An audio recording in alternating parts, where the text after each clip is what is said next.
Polosa. Et Simba Lissoute. Pour moi, comme on a kuna, bateau va travailler dans Nzambe. En tout cas, Basi Baké Moussika. Donc là, va, yo ba mission dans ton pays, aux autres comme il faut. Place nous à où est-ce soucié. Ah? Oyaki, allez, quittez. Polosa. On a battu Banina Kane. Na l'homme na Kekuna. Là va. Ah! On nous a mis dans l'orange. Comment coquette? Ah, vraiment. Qui ça? Et en plus, il y a qui ont commis partout dans l'Europe, dynamique Congo, commis partout dans l'Europe. Maman coquette, Moussala est commis partout. Tout commis en Suède, tout commis à Paris, tout commis à Lille, tout commis à Bruxelles. Et puis, base n'a vu ce qui toujours Londres, Angleterre.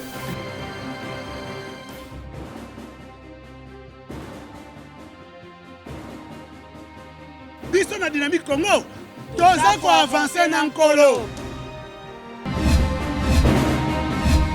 Mesdames et messieurs, bienvenue, Critique Info, premier numéro. Quel honneur de vous retrouver. L'objectif titre rapatriement de la dépouille d'Étienne Tshisekedi le 30 mai. La dépouille va être rapatriée à Kinshasa et ça sera un honneur. Le procès Floribert Chebeya, Paul Mouilamboué prêt à témoigner et il faut le dire, maître Katende Jean-Claude est prêt à se battre pour que le procès soit réouvert. Mesdames et messieurs, il faut aussi parler de général Mbala, reconduit chef d'état-major général des FARDC. Les modérateurs, titre Félix appelé à lancer la seconde alternance. La dépouille de Tshisekedi sera exposée le 31 mai au stade de Martyrs. Tshisekedi nomme ses conseillers militaires et Monseigneur Gérard Moulumba à la maison civile, titre La Prospérité. Au Sénat, André Kimbuta dit pas du tout intéressé. Étienne Tshisekedi, rapatriement confirmé pour ce 30 mai à Kinshasa. La primature Bruno Tshibala en sort tête haute. Ah, il y a des choses quand on écrit dans les journaux, parfois plutôt pour ça pour l'Oba, mais bon, j'avais décidé de ne plus parler de la question. Mesdames et messieurs, bienvenue. Vous avez été certainement surpris, pour certains. D'autres disent, mais oh là là, encore une erreur, Félix Tshisekedi va nommer des généraux de Kabila. Vous savez, mesdames et messieurs, si nous voulons être honnêtes avec nous-mêmes et sérieux dans la logique de la réflexion, nous devons d'abord placer les décors. Tout raisonnement doit reposer sur d'abord la composition du problème, la compréhension du problème et les pistes de solution. Si vous ne faites que critiquer et que vous ne proposez pas, vous échouez dans la logique du raisonnement. Un intellectuel est celui qui apporte des solutions, pas celui qui parle de problèmes. C'est là le plus grand problème que nous avons connu en Afrique. Que des gens qui sont là pour faire les inventeurs des problèmes, mais ils n'apportent aucune solution. Un intellectuel n'est pas celui qui récite les problèmes. Un intellectuel est celui qui apporte une solution à un problème, peu importe sa nature, peu importe sa grandeur. Il voit d'abord à la solution. Il n'est pas dans l'histoire, non, qui a fait, non. Ça, nous devons d'abord dire aux Congolais comme principe. Et ensuite, je l'ai toujours dit à mes élèves quand j'enseigne à l'école de la sagesse, et même un peu partout, je continuerai même à le dire dans mon auditoire, je dis toujours, nous avons 3 catégories d'individus sur Terre.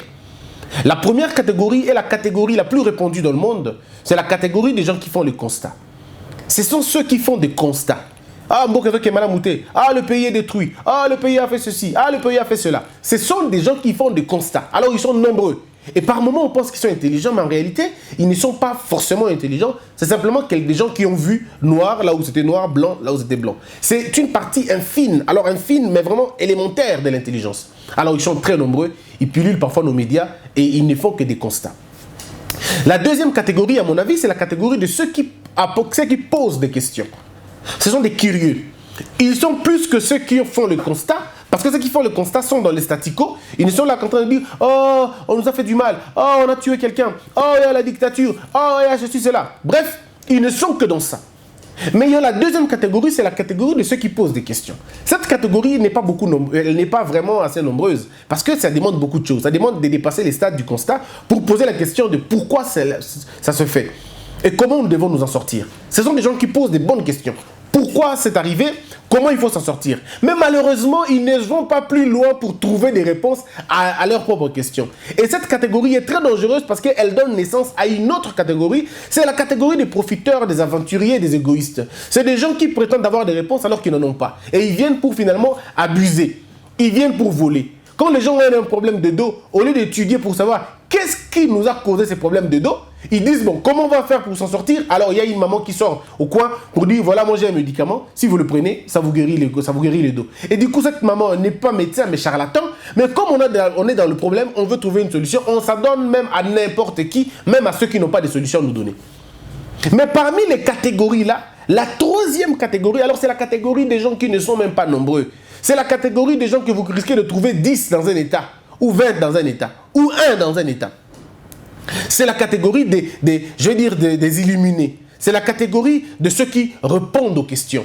Ceux-là sont différents de deux autres parce que eux, au-delà de faire des constats, au-delà de poser des questions, eux, ils apportent des réponses et des réponses adéquates. Des réponses adéquates. Et quand ils disent des réponses adéquates, ce ne sont pas des réponses à court terme. Non, c'est vraiment des réponses à long terme. C'est vraiment des réponses à longue durée. C'est vraiment des réponses éternelles. Ce sont des inventeurs de lois qui inventent des lois qui durent 100 ans, 200 ans. Mais alors, 200 ans, pardon. Mais alors des belles lois et des très bonnes lois. Parmi ces gens-là, vous avez des gens comme Winston Churchill, vous avez des gens comme Thomas Jefferson, vous avez des gens comme Queen Adams, vous avez des gens comme Eisenhower, vous avez des gens comme George Washington, vous avez des gens comme Socrate, Xénophon, Thalès, vous avez des gens comme Montesquieu, vous avez des gens aussi au Congo comme Zamenga Batukezanga, vous avez des gens comme Wese Tuliwango à l'Équateur, vous avez des gens comme le professeur Kamana, le professeur André Mbata. Ils sont nombreux, ceux-là qui regardent dans le problème, qui regardent dans les questions et trouvent des réponses. Et ils donnent des choses comme des prophéties. Ils sont très nombreux.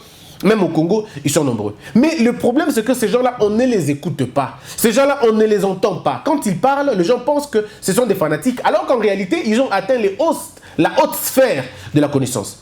Je n'ai pas la maîtrise de connaître tout le monde. Ce n'est pas ceux que j'ai cités qui sont forcément comme ça. Il y en a d'autres que je ne connais pas, mais qui sont aussi des vrais savants, mais qu'on ne saura jamais, peut-être parce qu'eux, ils n'aiment pas le bruit.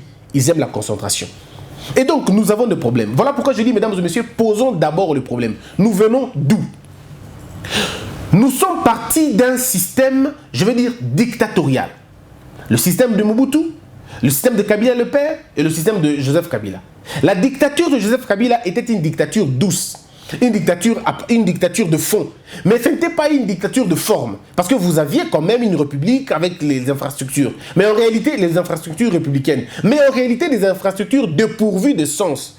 C'était comme ce que moi j'appelle une démocratie insolente, une démocratie arrogante. Certains professeurs ont même appelé ça une démocratie maladroite. En fait, c'était une démocratie de fou parce que c'était la démocratie portée par des émotions, portée par des sentiments et non portée par la sève de la science.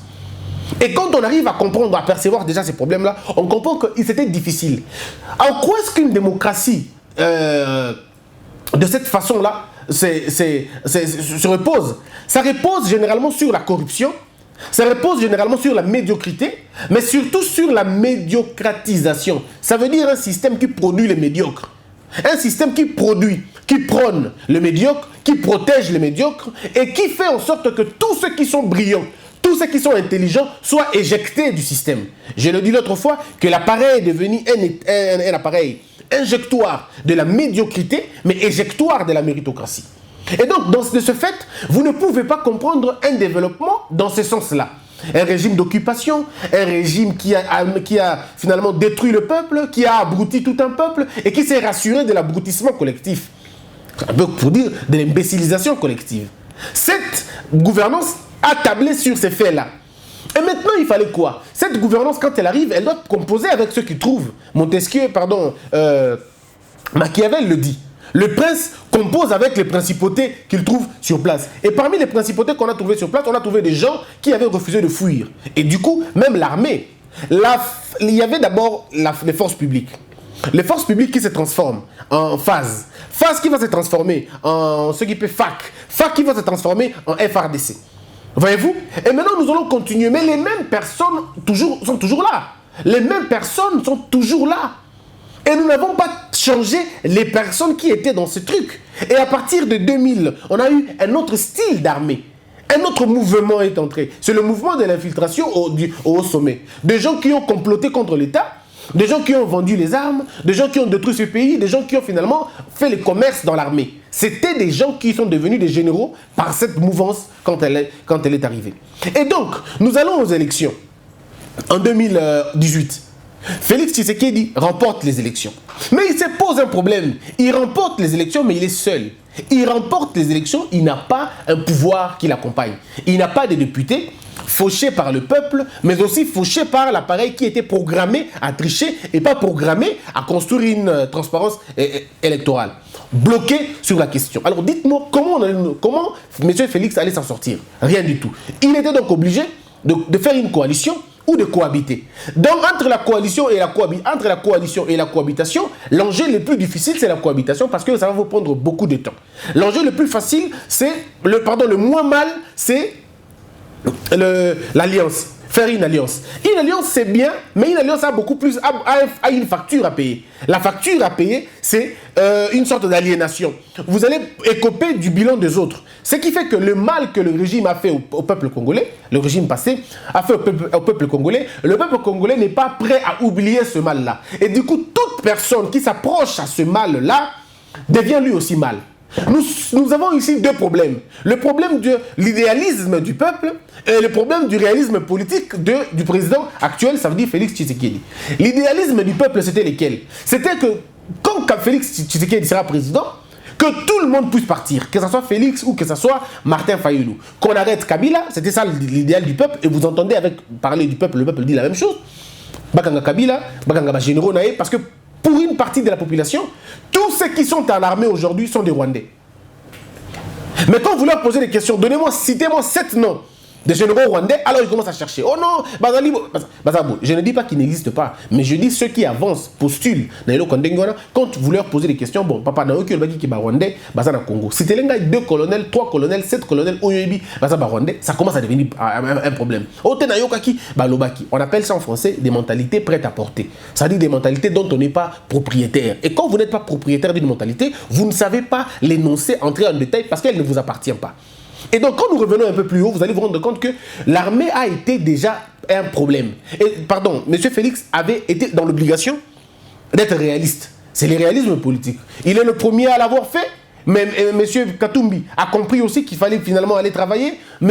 Mbanda a aussi compris que maintenant il faut que je revienne au pays. Et les autres comme ça. À moins que ça soit une rumeur en ce qui concerne M. Mbanda. Mais si c'est une vérité, comme il demande de rentrer au pays, il a compris qu'il faut le réalisme pour changer beaucoup de choses. Avec l'idéalisme, c'est bien. Mais l'idéalisme est toujours interrompu par la réalité. L'idéalisme est rompu par la réalité. Toutes ces personnes qui ont voulu une rupture, ça veut dire vraiment tabula rasa. Ils ont voulu le tabula rasa. Mais quand vous leur posez des questions, mais quel était l'élément? Comment vous pensiez le faire? Ils n'ont pas d'élément pour ça.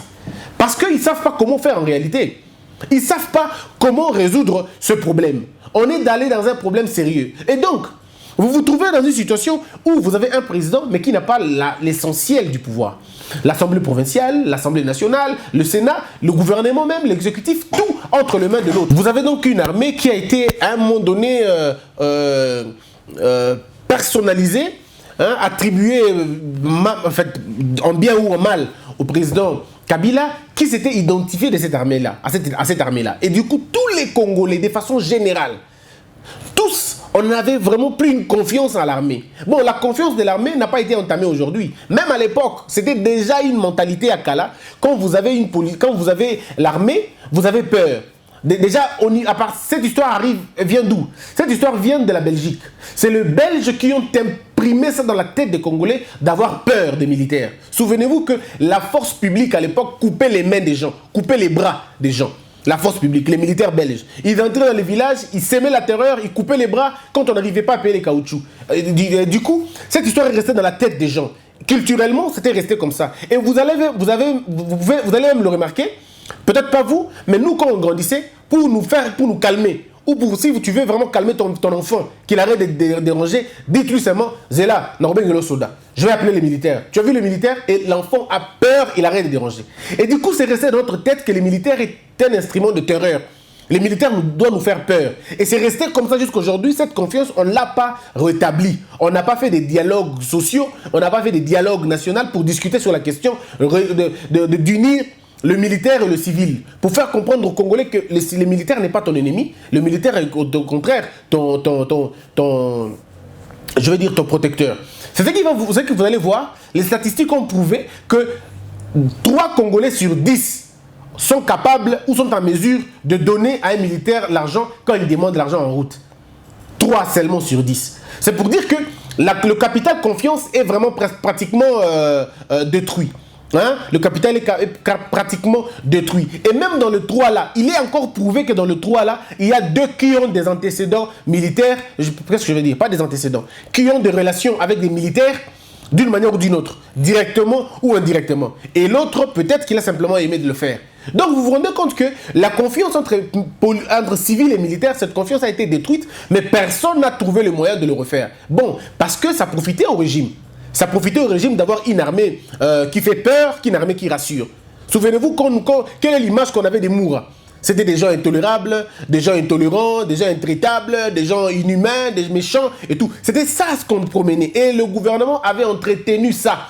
Il fallait entretenir cette terreur dans la tête des gens pour que quand ils descendront dans la rue, qu'on pousse les militaires, quand on va demander aux militaires de descendre, les gens vont fuir. Vous avez toujours entendu, n'est-ce pas, policiers, azali, civils, mais c'était jamais pour les militaires.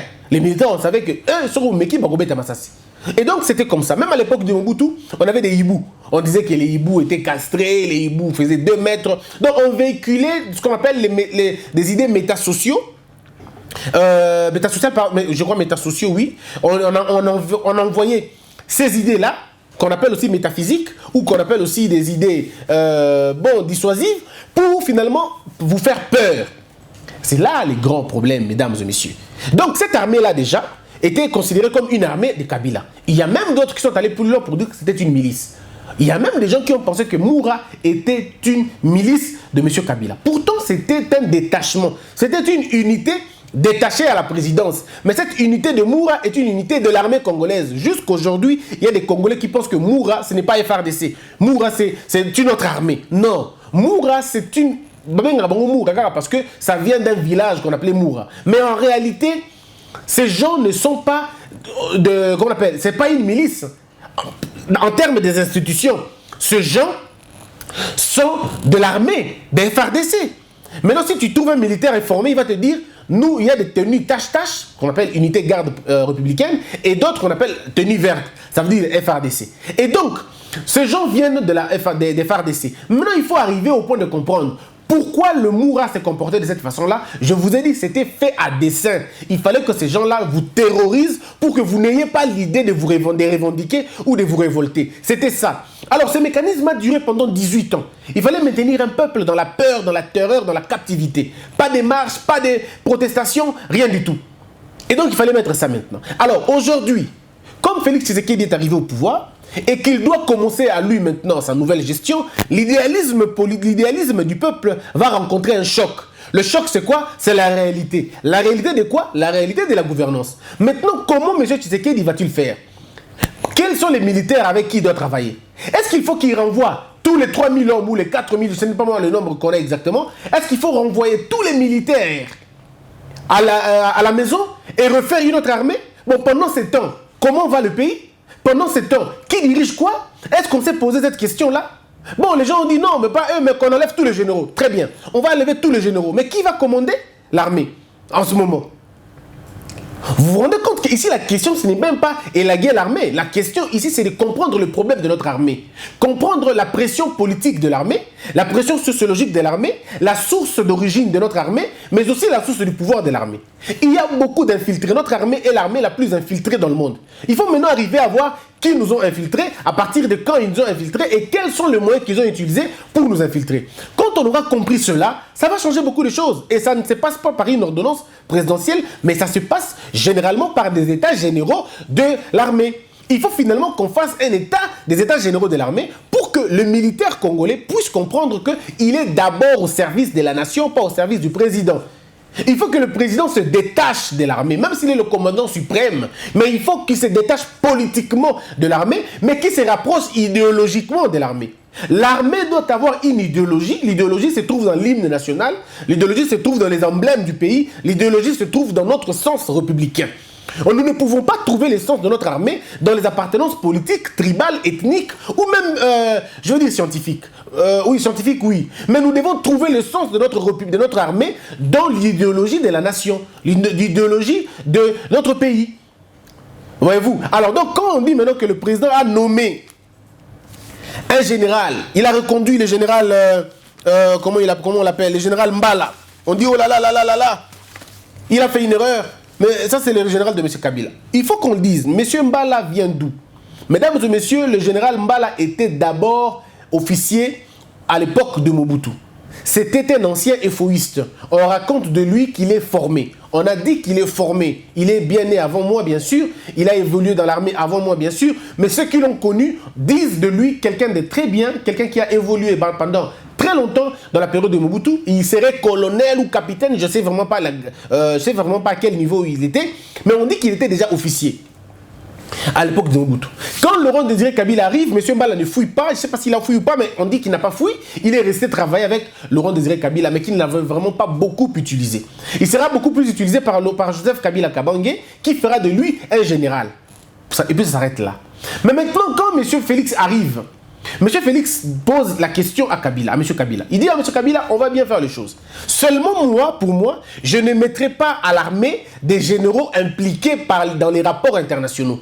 Des gens qui sont poursuivis par la communauté internationale, sinon par les sanctions internationales. Il faut qu'on ait un général clean, un général exemplaire, un général rigoureux.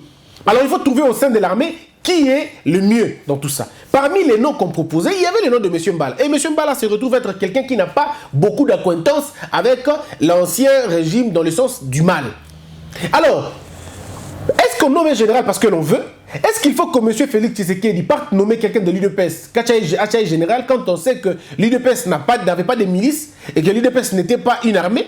Où est-ce qu'il allait trouver des militaires? Il ne pouvait trouver que des militaires au sein de l'armée, mais ceux qui sont propres. Parce que l'armée n'est pas une question de parti politique. C'est maintenant le devoir de M. Félix Tshisekedi de détruire cela, de détruire et d'enlever la politique dans l'armée et laisser l'armée, que ce soit une armée républicaine, une armée autonome. L'autonomie de l'armée, ce n'est pas l'autonomie de l'armée qui se donne des disciplines à elle-même, non. C'est l'autonomie de l'armée placée sous le leadership du président de la République. Pas de l'homme qui gère le pays, mais de la présidence. C'est là qu'il faut comprendre. Il y a une différence entre être président de la République et assumer les fonctions de président de la République. L'armée est placée sous l'institution du président de la République. Bien évidemment, la défense aussi. Le président de la République est le commandant suprême des forces armées et de la police. Et donc, ces gens-là doivent d'abord obéissance à l'institution président de la République parce que c'est la première institution dans le pays. Et donc, il faut finalement dire aux militaires, aux autres, que vous n'êtes pas mes garçons de course. Vous êtes des généraux, des colonels, des capitaines, des lieutenants pour servir le drapeau. Il faut aussi, au-delà de ça, parce qu'il faut que je le dise, lorsque M. Félix nomme M. Mbala, il fait de lui le chef des armées. Ce que M. Mbala n'avait jamais dans sa vie. Dans toute sa vie, il n'a jamais été général des armées. Il est général des armées grâce au président Félix Tshisekedi. Moi, je n'aime pas vraiment grâce. C'est le président Félix qui fait qu'il soit général d'état-major, pas parce qu'il aime, mais parce que la Constitution veut qu'on puisse nommer un général. Mais comme la Constitution veut qu'on puisse nommer un chef d'état-major, la Constitution, dans son article 81, vous pouvez lire à la maison, donne la possibilité au président de révoquer le général, et les généraux d'ailleurs, de révoquer d'entendre le Conseil supérieur de la défense, parce que ce sont eux qui proposent les généraux. Le président nomme et relève des fonctions ces gens-là. Je vais vous le lire pour donner, relier l'utile à l'agréable. La Constitution dit ceci, l'article 81. Sans préjudice des autres dispositions de la Constitution, le président de la République nomme, ça veut dire Atché, relève de leurs fonctions, ça veut dire à Longo Libongo la fonction à Bango, les cas échéants, révoque sur proposition du gouvernement délibéré en conseil des ministres, les ambassadeurs et les envoyés extraordinaires. Point barre. Donc, il y a la deuxième alinéa. Les officiers généraux et supérieur des forces armées et de la police. Aujourd'hui, le col à M. Bissengimana, na M. Mbala, le président de la République peut les révoquer, peut les démettre dans la fonction de Bango. Après conseil, il y a conseil des ministres délibéré, et puis il y a Capé, comment on appelle, Conseil supérieur de la défense, comme je l'ai dit, entendu. Mesdames et messieurs, donc vous voyez que ici le président exerce son pouvoir discrétionnaire, toujours. Il a le pouvoir de révoquer en général, il a le pouvoir de le nommer. Mais il faut pas perdre une idée que nous sommes ici pas parce que nous avons voulu être là, mais nous sommes ici parce que ceux qui sont partis nous ont imposé ça comme rythme. Et maintenant, il faut de l'intelligence pour chacun pour comprendre comment on va faire. On ne peut pas détruire un système qui a été établi 18 ans durant en 6 mois. La gouvernance du début n'est pas la gouvernance du milieu, n'est pas la gouvernance de la fin. On peut commencer froidement et on change des allures petit à petit qu'on avance jusqu'à la fin. Donc ici, il est question d'abord de percevoir l'idée, de comprendre que ce n'est pas un mal. Ce n'est pas mal d'avoir nommé le général, M. Mbala. Ce n'est pas mal. Parce que pour Félix Tshisekedi, il fallait que Moutouna ait la sanctionnalité. Et M. Mbala se trouve être sanctionnalité n'a pas critère. Je ne dis pas que M. Mbala est saint parce que je ne le connais pas. Je ne dis pas que M. Mbala il est quelqu'un de très moral. Je n'ai pas dit ça parce que je ne connais pas la dose de sa moralité. Seulement je dis que dans les rapports internationaux, ce monsieur n'est pas cité. Et comme il n'est pas cité, ça arrange donc le premier alinéa de la demande du président Félix Tshisekedi. Reste maintenant le deuxième alinéa et le troisième, qui sont, est-ce qu'il peut instruire, pardon, est-ce qu'il peut comment on appelle, imprimer un leadership fort. Pendant les 100 jours, on a eu le temps de l'examiner. Et c'est le président qui a eu le temps d'examiner sa gestion pendant les 100 jours. Il y a eu une sorte de stabilité. Mais c'est vrai, cette stabilité ne se retrouve qu'au Congo. Pendant les 100 jours du président Félix Tshisekedi, il y a eu beaucoup d'exactions au niveau de l'Est du Congo. Il y a eu beaucoup d'exactions au niveau de Goma, de Butembo et Beni et les autres. Beaucoup de massacres. Beaucoup aussi. Mais il faut aussi dire qu'il y a eu beaucoup de cas de gens qui ont rendu les armes. Mais est-ce que ça suffit? Non, ça ne suffit pas. Les malfrats, les terroristes sont arrivés juste au niveau de l'Est. Ils sont même allés juste déranger les centres médicaux. Donc ce sont des provocations graves que M. Moïse Katumbi a même qualifié de fous. M. Katumbi a qualifié tous ceux qui ont attaqué les services de santé de fous. Et je trouvais ça une belle réaction. Mais seulement, il faut aller plus loin. On ne doit pas être un gouvernement qui se plaint. On doit être un gouvernement qui trouve des solutions. Mais il faut une armée forte, une armée républicaine. Et surtout, une armée motivée. Et pour ça, comment le président peut réussir à le faire? J'ai demandé au président de la République, je lui ai proposé humblement, s'il peut déjà compenser à faire des états généraux de l'armée. Pour qu'on essaie de comprendre quel est le vrai problème de notre armée. Notre armée, elle est injuste. Injuste pourquoi? Parce que le militaire qui est nassé, le militaire, Azan Mbongote. Comment pouvez-vous imaginer, mesdames et messieurs, j'ai donné cet exemple dans une chaîne ici, comment voulez-vous qu'un colonel de l'armée congolaise, quand son enfant tombe malade, il appelle son frère, qui est civil, pour qu'il vienne l'aider? Donc même le colonel ne sait pas soigner son enfant, ne sait pas traiter son enfant. Dieu seul sait combien d'enfants des militaires sont morts, pas parce qu'ils n'avaient pas, parce qu'ils étaient très malades, non, mais parce qu'il n'y avait pas de soins de santé convenables. Regardez les équipements militaires, les équipements sanitaires des militaires. Mais ce sont pratiquement des mouroirs. Faites un tour au camp Kokolo ici. Ils ont un hôpital, le camp Kokolo. Mais le camp Kokolo, cet hôpital n'a pas d'équipement. Ils n'ont pas d'équipement. Mon ami est allé à l'hôpital là-bas, quand je travaillais encore à la RTGA, mon ami Ben Ngoy. Il est allé dans cet hôpital. Qu'est-ce qui s'est passé? Il allait mourir. Parce que dans la salle de réanimation, il n'y a même pas d'électricité. Donc ces gens attendaient que quelqu'un meure. Est-ce que vous imaginez un peu, mesdames et messieurs? Donc, par moment, nous devons élever un peu le débat pour voir que le problème de notre armée, il est beaucoup plus profond. Comment voulez-vous que la femme d'un militaire puisse faire l'aumône? Comment voulez-vous que les fils d'un militaire deviennent bandits parce que papa ne sait pas l'éduquer, parce que maman ne sait pas les prendre en charge? Entre-temps, les généraux se tapent toutes les fortunes du monde. Ils construisent des maisons. Ils construisent des maisons par-ci, par-là. Les colonels, la même chose. Ils construisent des maisons par-ci, par-là. Quand je dis les colonels, c'est parce que ce colonel-là a une fonction. Et si vous le regardez très bien, il a eu d'acquaintance quelque part. Et c'est compliqué. Vous avez même au sein de l'armée des vrais stratèges. Ceux qui peuvent résoudre le problème de notre armée sont écartés. Ils sont aujourd'hui sur le banc. Mais ceux-là qui sont incompétents parce qu'ils sont le frère d'eux, le cousin d'eux, les amis d'eux, ou ils ont le frère qui sont dans les partis politiques, eux sont en train d'émerger. Comment voulez-vous qu'un lieutenant ou qu'un capitaine puisse être hébergé par un de ses frères qui est civil? C'est pas possible. Et ce sont des gens qui viennent de l'école des formations, des militaires qui viennent de l'EFO. Donc c'est une question qu'il faut trouver. Pourquoi il n'y a pas de cantines dans les camps militaires? Pourquoi il n'y a pas des écoles militaires? Les écoles, pardon, des enfants des militaires. On pouvait avoir ces choses-là, c'est très important. Le système de Bukangalonzo. Mais on peut avoir ce système de Bukangalonzo dans nos camps militaires. Au camp Tchatché, au camp Kokolo, au camp Kingandi, on peut les avoir. Non, je crois qu'il faut redynamiser la question. Le militaire belge ou le militaire français, il a entre 1000 € et quelque chose comme ça. Pourquoi ne pas offrir aux Congolais, aux militaires congolais, ne serait-ce que 800 €? Il a aujourd'hui 100 €. Donnez-lui 800 €. Si vous lui donnez 800 €, et même si vous n'éduquez pas ses enfants, avec ces 800 €, il peut lui-même prendre en charge ses enfants. Et les gens ne demandent que ça. Les gens ne demandent que ça. Ils ne demandent pas beaucoup de choses. Ils demandent simplement que nous puissions les autonomiser. Et ça peut aller progressivement. Donc, Monsieur le Président, les militaires ont faim. Monsieur le Président, les militaires ont besoin d'un logement décent.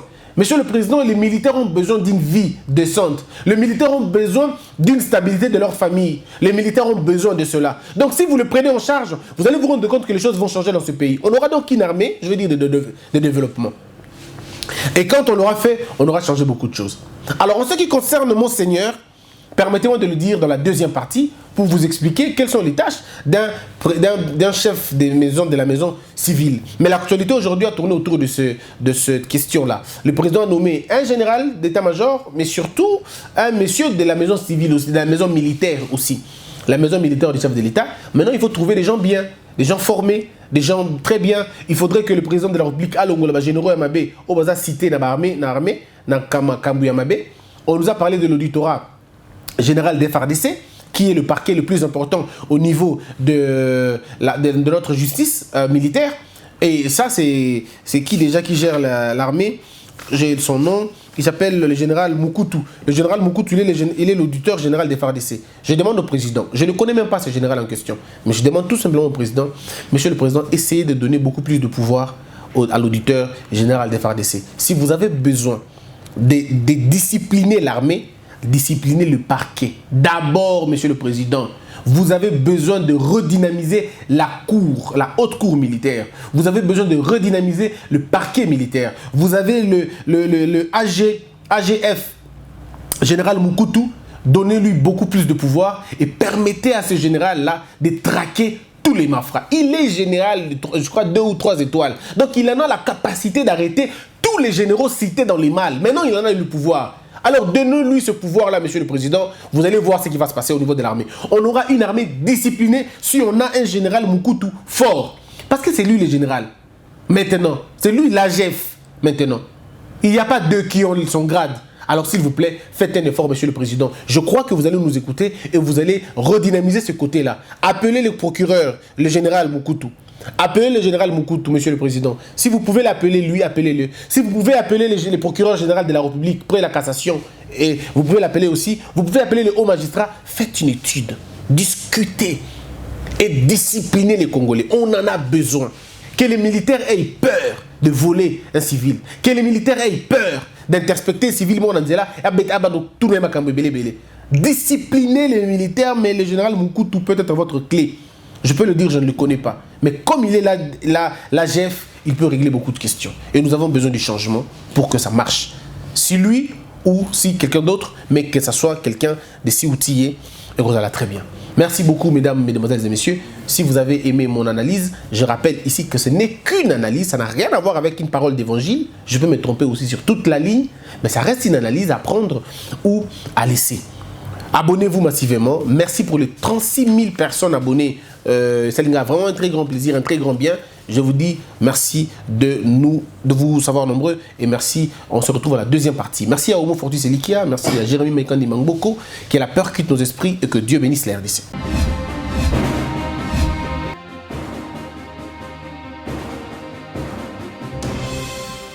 Patron nga Polosa, Simba Lisute. Pour makamuna moni kuna, patron ba travailler na Nzambe. En tout cas, basi bake musika. Donc là, va, yo ba mission na to pesa yo ozo sango comme il faut. Place no awe za susute. Ah? Oyoki, allez quitter. Polosa, on na bacha bani na kale. Na longo na kekuna. Là va. Ah! On nous a orange na. Maman coquette. Ah, Vraiment. Qui ça quoi? Et en plus, nayo qui est commis partout dans l'Europe, dynamique Congo, commis partout dans l'Europe. Maman coquette. Moussala est commis partout. Tout comme en Suède, tout comme à Paris, tout comme à Lille, tout comme à Bruxelles. Et puis, base n'a vu ce toujours Londres, Angleterre.